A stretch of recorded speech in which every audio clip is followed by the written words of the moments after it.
So we talk a lot about prepping on this channel. I know we're homestead channel, Two Drs Homestead. I think it's important to be prepared. I'm a second generation prepper. One of the areas we talk about are the things you might want to have with you to aid you in being prepared, to help you deal with different situations. And one of the areas would be a get home bag. You could call it a bug out bag, bug in bag, get home bag, whatever you want to call it. Survival bag. It could be your patrol pack. You know, it's you do you, right? Whatever you want to call it, whatever you want to look at. And I wanted to do a bag dump. This is a bag I put together. Just share what I have. It might give you some ideas. You might give me some ideas. You might look at it and say, hey, you're missing this, you're missing that. Did you think of this? So certainly hope this could be interactive, right? If you see something I'm missing, let me know. If you think I have too much of something, let me know. Let's keep it interactive, right? And one thing about get home bags, any kind of bags, is it really depends, right? Honestly, that's the answer of what you should have, sort of depends, right? You look at your area of operation, you could say, right? What's the distance between your house and the furthest point you normally travel in a week, in a month, whether that's to work, to the store, to wherever you have to go, whether it's a doctor's office, you're going to a friend's house, whatever that normal distance. What's the longest distance that you normally travel? For some people, that could be 100 miles, that could be 50 miles, that could be 30 miles. And if you were trapped there, be it a natural disaster, cyber attack, some kind of event, EMP, and your car was down and you had to walk home, do you have what you need? Do you have what you need to get home? Now, what you need, once again, that depends on how far. If it's 100 miles, it's going to be a different loadout potentially than, say, 5 miles. If you only go 5 miles, you look at, well, I only have to walk 5 miles, so maybe you want to have a comfortable pair of shoes and a bottle of water, right? Maybe you can bang that out pretty quick, couple hours, you're home. If it's 100 miles, well, that's probably more than a day for most people, right? So at that point, you're going to need more stuff. Another thing comes into play is geography. Are you in the Arizona and you're walking through the desert? Is it 100 miles in open desert? Are you in Alaska? Is it 100 miles through forest? Is it 100 miles through snow? Time of year matters as well, right? Is it in the middle of summer where it's 110 degrees out? Is it in the middle of winter? You're in Illinois and it's negative 40 out, right? Obviously, any of those factors is going to change what you might need with you to make that journey. And that can change throughout the year. That can change in the seasons. That can change if you got a new job and you're going further away. Whatever that is, you want to keep that in mind if you're worried about the possibility, or you want to be prepared. I hate to use the word worried, I just did. Prepared for the possibility that maybe I have to walk home, right? I'm there and I have to get home. Part of that, of course, is your get home plan, and we've talked about that before. More important than stuff is your plan. How are you going to get home? Are you going to walk home? Can you walk home? Do you have maps? Do you know how to get there? All those things are important before you get into stuff. I will get into stuff. I do want to show you the bag I have here. I'll lift it up, do a bit of the teaser here. So you got some equipment hooked in. I've tried to keep as much in the bag as possible. You can see the bag here. We'll go through it. We'll show you everything in it. It's about 30 pounds. So 30 pounds, how much you can carry depends on you, whether that's 10% of your body weight. It's all in your physical level, how much you exercise, what can you carry, right? That's all on you, where you're at in your life. You'll want to kind of practice. You'll want to test it out, put it on, carry it out. This might be too heavy. You might be able to say, you know what, I can carry more, so you can throw some more stuff in. Maybe you got to throw some stuff out. It's good to have extra, right? If I start with 30 pounds and I'm got to do a 100-mile hike and, 2 days in, I can't do it, it's too heavy, you can ditch gear, right? And if you have stuff like food and water, well, that weight's going to go down as you go. And you might have something year-round that you realize, hey, I don't need this time of year. So it's better to start a little bit heavier, have more of the equipment, and you can adjust on the spot, right? If you are in a place that sometimes it's really cold in the winter, but it's hot in the summer, you might not need that blanket, but rather than having to keep switching out, you throw it on there. So that's somewhere to start with it. So I want to go into this, open up the pack, and show you what I have. I'll try to do it by category. So on the pack here, you can see I have a pouch on each side, pouch over here. So on each side, I have a water bottle. So we'll start with water. Water could be your most important prep. And I've got water a couple different ways. And hopefully this video won't be too random. I didn't quite organize it, and everything might be spread around a little bit, but it's mostly organized here. Let's see, I put it in here. Let's see where I've got my stuff. So we're going to start with water. We'll start with these two basics, and then I have some more water as we go in here further. A couple basics here. So this is going to be, right now, probably your cheapest, easiest form of water is just a water bottle. You look at the cost of 50-gallon barrels and 5-gallon jugs and all those different things. They keep going up. It seems, I feel like the price of a case of water bottles is either holding or coming down or not going up as much. But just a basic water bottle, right? It's hard to beat. It's got water in it and not too expensive. I think I can see them like $3. $3 for a case, $4 for a case. I've done a video where I did the math. I'm not so much worried about the math on the cost per gallon and all, but a basic water bottle can go a long way. I've added 2 more bottles. So this bottle, this is the Triple Tree 304 stainless steel. What I like about this bottle is it's single wall, so I could boil water in here. So if I find water along the way, I can throw it in here and I could actually boil it to purify it. And you could use it to heat up food and whatnot, soups or something, but generally it's water. It's a nice sturdy bottle. I like this bottle. Never had a problem with it leaking, so it's a good bottle, right? You need a good bottle for your water. And then I picked this up recently. It's a Soyer water filter. So nice thing about Soyer and filtering the water is it'll filter 100,000 gallons of water, they say, right? So that's a lot. That's a lifetime or two worth of water as long as you maintain the filter and whatnot. And I think it's 0.1 micron filter, so it's not a bad filter. So I've got 3 options here. Somewhere in the pack I know I have a chemical filtration as well, which is also a good option for water. And I would say there are two kinds of water if I could.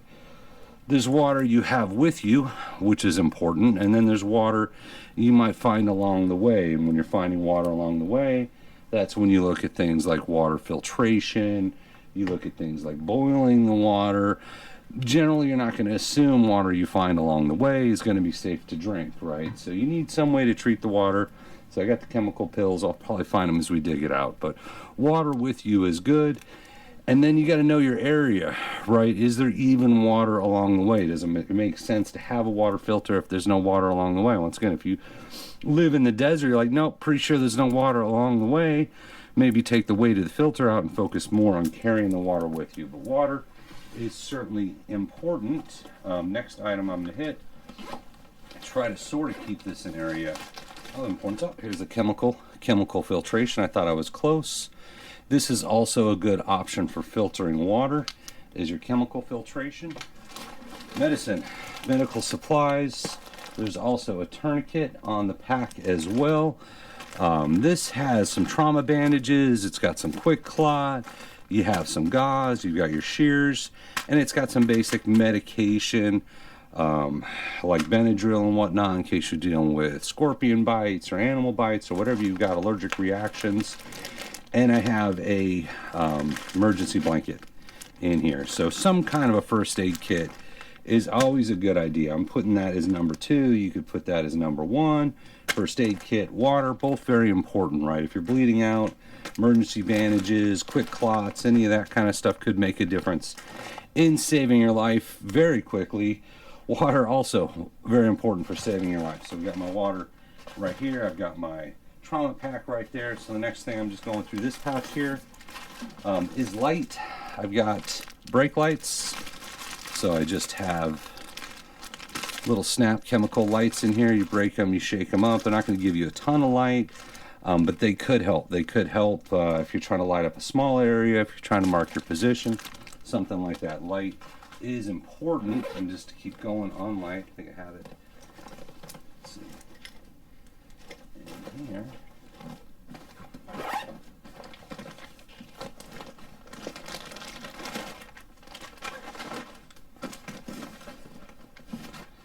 Something like a headlamp, especially if you're out walking around a lot. Headlamp could make a difference. Brake lights can make a difference. Any of those kind of lights. So I have at least two options for light in here. We might find more as we go. But having light with you, the ability to see in the dark, could make a difference, right? If you're walking, it might be safer to walk at night, but not if you can't see where you're going. So in any kind of a pack, any kind of situation, having lights can make a huge difference. And in something like that, a headlamp might be preferred. If I spin it around, I also have a light on the strap on this side. So I pull this out here. This is on the strap. And also you got another flashlight. I've found this is a great flashlight. It's cheap Chinese, I think, basic tack light, but it's super bright. Actually a great flashlight. And just in spinning it around, I mentioned the tourniquet. You got your tourniquet right here also hanging out. Close, easy to get to. So I want to show the tourniquet. And this is something I've added in. This is actually a quick litter. So this would be medical as well. I'm kind of remembering some of the stuff I had in here as I'm taking it apart.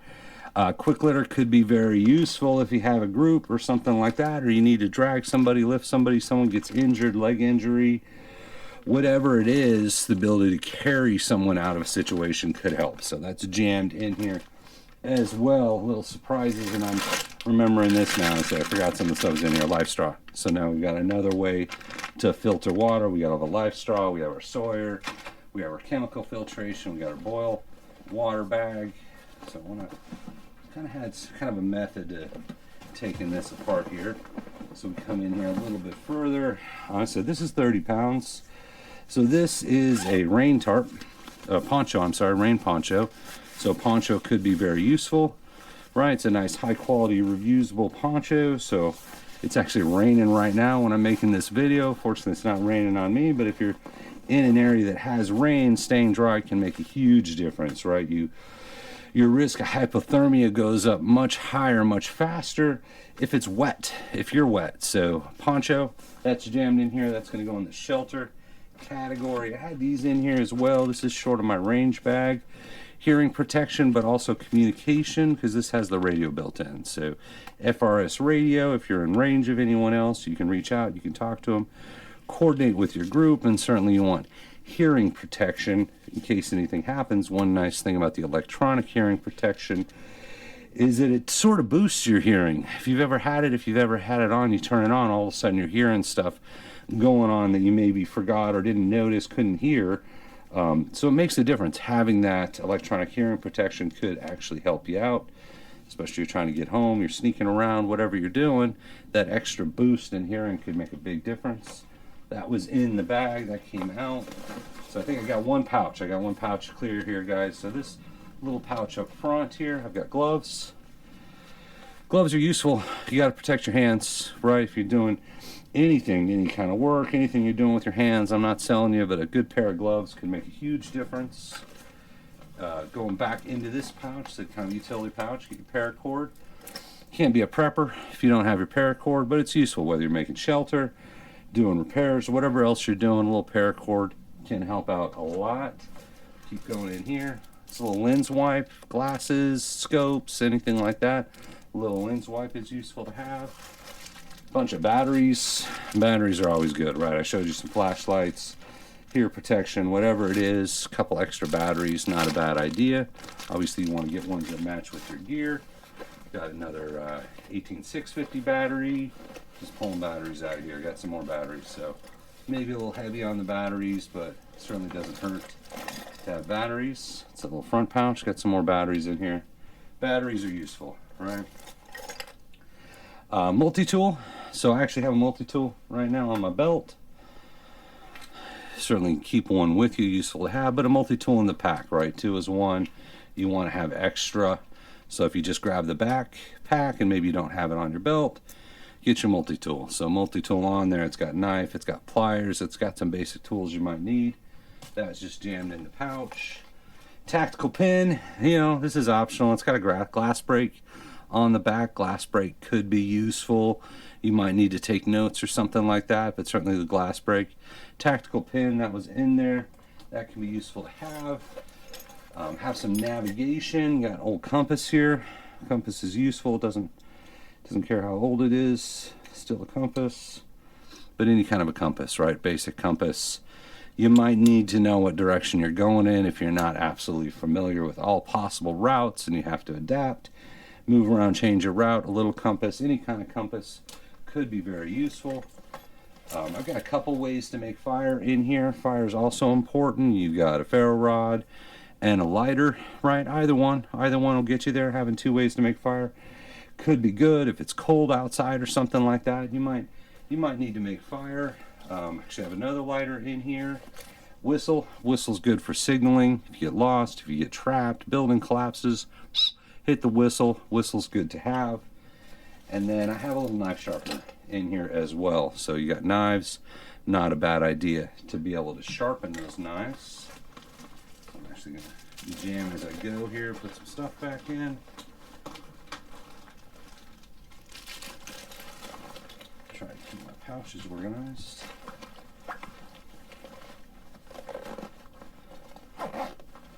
So all those items just fit nicely in this little pouch. Right, this is where I've got my medical stuff. I'm going in here a little bit deeper. So this is an emergency sleeping bag that falls under shelter. There's a few different shelter items scattered here. Not a bad idea. Emergency sleeping bag, keep you warm. If you got a long get home, get bug out walk, something like that, a little emergency sleeping bag. You might be spending the night somewhere. So it's a lot less space, a lot less weight than a full-size sleeping bag, but it could save your life. Could make a huge difference to have that emergency sleeping bag. This is a trash bag, right? Just a basic heavy mil. Get what you can, 2, 3, 4, 5 mil. The trash bag's not a bad idea to have it with you. It could be emergency poncho. If it's raining, you can put it on your gear. You can do a lot. There's a lot of things you can do with the trash bag. So good idea to have one in your kit. Any other goodies? No other goodies in that pouch. Went through that pouch.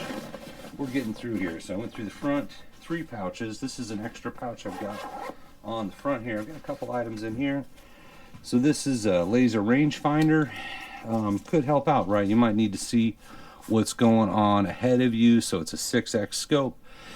So you can see 6 times out, right? What's out there? What are you walking into? If you're walking home, you know, are there people out there? Are they friendly? Are they not friendly? And then checking range. Checking range could be important depending on other factors, right? What kind of equipment you have with you. You might need to check range. Rangefinder helps. And then I've got just a basic shovel, basic folding shovel in here. So it folds out, helps you dig, sort of has an axe capability if you need to cut some wood. Folding shovels could be used self-defense, could be used for digging holes, right? There's a lot of potential uses for a folding shovel. Could be part of your shelter, part of your sanitation. So there's the front pouch. At the bottom of the pack, you can see strapped to the bottom here. Now you could put a sleeping bag at the bottom of your pouch. You could put a tent and a sleeping bag at the bottom of your pouch. This is a poncho liner, right? So it's not a full tent, it's just a basic, maybe nice, basic poncho liner. Could keep you warm, right? If you're going through the night and you just want to get warmed up, you could use this as shelter. So I've got a poncho liner hanging off the bottom of the pack. So we're working our way up to we'll hit the main pouch now.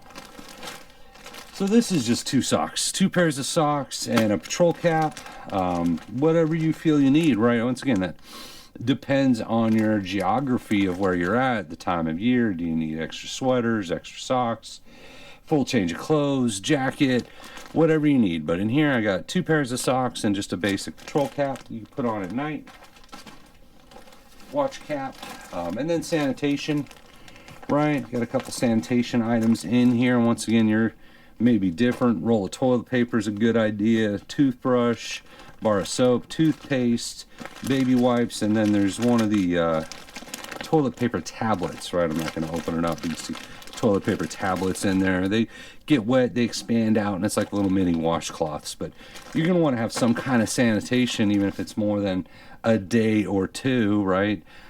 Keep your teeth clean, keep your hands clean, clean your face, take care of business with the toilet paper. We don't need to explain what that's for. Not bad to have. So we talked about water. Let's talk about food. I got a couple emergency rations in here. And once again, how much food you need depends on how far you're going. So this is UST, 2,400 calories. This is the ER bar, 3,600 calories. So 4 or 5, I got about 6,000 calories between these two. Depending on exertion rates and whatnot, that could last you a little while. If you're going further, more food, right? You know, I mean, that's math is pretty easy. Depends on where you're at. Depends on the situation, what you like. Throw some MREs in there, power bars, candy bars. I mean, you got to do you, right? But food, you're gonna want to have some food with you, ready to go. And then I have this in here as well. And this is sort of a food kit, food procurement kit, in case you want to find food along the way. So in this little pouch, I have snare wire. Right, depending on your situation, if it's legal where you're at or it doesn't matter at the time, whatever's going on, a little snare wire, right? You might set up camp for the night, try to catch some bunny rabbits or something. Snare wire is not bad. It's in the food procurement kit. Same thing, emergency fishing kit, very basic, swivels, hooks, weights, lures, line, the whole deal. If you come upon some fishing, there's a ton of emergency fishing kits out there. I've got ones with rods and all sorts of other stuff, but just something basic. Food procurement, snare wire, fishing kit. Then I've got this, which is those auto fishing reels. Very cool. It does the work for you. You set them up, tie it to a branch or whatever it is, put a hook on there, run it out, and if the fish taps it, it actually pulls it in. Once again, fishing in our country requires a license, government authorization, approval to fish, so make sure they're legal depending on the situation. Right, fishing procurement, food procurement kit. Then a lure. Lure's not a bad idea. Call if you have some way to bring game in, depending what's around. It takes a little practice, or you just sound funny, but you know, not a bad idea. Put it in your little food procurement kit, right, in case you need to get more food along the way. Maybe you can't carry enough with you. Just a few items to think about for a little more long-term sustainability. And this doesn't weigh much, doesn't take up much space. We're getting close to the end here, so on the side of the pack, I have a Hooyman basic machete. Right, not too expensive. Seen this used a lot, right? I don't think it's a bad machete, but something like that. You got to cut brush or anything else. Zombies are attacking, right? A machete's not a bad idea. I don't think you'll regret having it. The weight's not too bad either. Once again, this whole pack with everything in it was 30 pounds, so it might be a lot for some, might be plenty for others. So we're getting close to the end here, I think. What I have in here, showed you guys the tourniquet, flashlight. All right, so last items I have in here is more on the self-defense, food procurement. So this is a gun cleaning kit, right? Once again, plenty of them out there. What you need in yours can vary. This has got some basic stuff, so if you have self-defense tools, hunting tools, not a bad idea. Have a gun cleaning kit with you, with the components you need to do maintenance on the spot, right? So gun cleaning kit's a good idea. And then in here I have some reloads, some loads, some accessories. You know, you might want to carry some extra mags with you, whatever that happens to be, whatever you're carrying with you. Or I threw some boxes in here. All right, good. 7.6251. You got some 9mm HST. Whatever it is, whatever makes sense for you, whatever your kit is. But that's my bag. I think I covered everything on it. I got a lot jammed in there. Once again, just for ideas, just trying to share what I have in there. Let me know what you think. If I got too much of something, if I'm missing something. I get it really depends on the situation. How far you're going will dictate how much food you need, how much water you need. The ability to continue to procure food and water along the way depends on where you're at, right? Depends on what time of year it is, what's around you. Things like self-defense tools, shelter, all of that really depends. It varies. So I hope that helps out. As always, thank you for watching, and we appreciate you.